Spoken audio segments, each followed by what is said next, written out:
Hello, my name Sneha.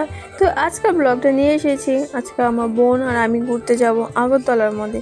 আজকে আমার বোন আমি জগন্নাথ বাড়িতে গিয়েছিলাম। তো জগন্নাথ বাড়িতে গিয়ে আমি ঠাকুরকে দেখে মানে কি বলবো, মানে মনটা পুরো খুশি হয়ে গিয়েছে। আমি যতটুকু পারছি তোমাদেরকে দেখাবো ঘুরে। তো চারিদিকে, এটা তো মন্দিরটার সামনে, এখন তোমরা জগন্নাথ ঠাকুরকে দেখবে। মানে ঠাকুরকে সাজিয়েছে খুব সুন্দর করে, তোমরা দেখো, তোমরা দর্শন নাও। তো এইটা ছিল তোমাদের মন্দিরে উল্টো সাইডে, যে একটা মানে আমরা জলের মধ্যে বিষ্ণু আর মা লক্ষ্মী ছিল।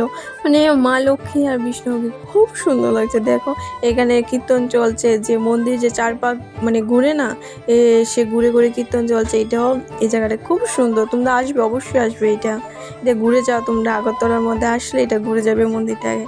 দেখো আমিও হাঁটছি, মানে চারদিকে তোমরা যতটুকু আছি তোমাকে এতটুকু দেখাবো।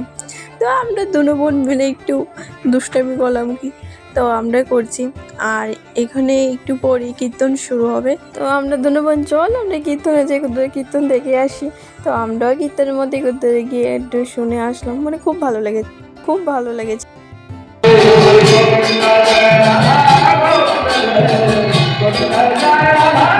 কীর্তন তো শেষ, আমি একটু প্রসাদ নিয়ে খেয়ে নিলাম। প্রসাদটা মানে খুব দারুণ হয়েছে, মানে কী বলবো, বলার মতো কোনো শব্দ নেই। প্রসাদটা এত দারুণ হয়েছে। দেখো এটা আমি এটার মন্দিরের উল্টো সাইডে যে ছিল, মানে এই জায়গাটা আমি তোমাদের দেখাচ্ছি। দেখো খুব সুন্দর, তোমরা অবশ্যই আসবে, দেখো খুব সুন্দর, দারুণ হয়েছে। আমরা এখানে মস্তি করছি। তো মন্দির থেকে বেরিয়ে পড়েছি। তো আমরা ঘুরছি রাস্তার মধ্যে, এখন আমরা বাড়ির জন্য রওনা দিয়ে পড়েছি বোন আর আমি। আর আজকে চল কি খাবি, তো আমরা আইসক্রিম খেয়ে নিলাম, তারপর একটু ঠান্ডা খেয়ে নিলাম। এখন বাড়ির জন্য চলে যাচ্ছি বাড়িতে। টাটা।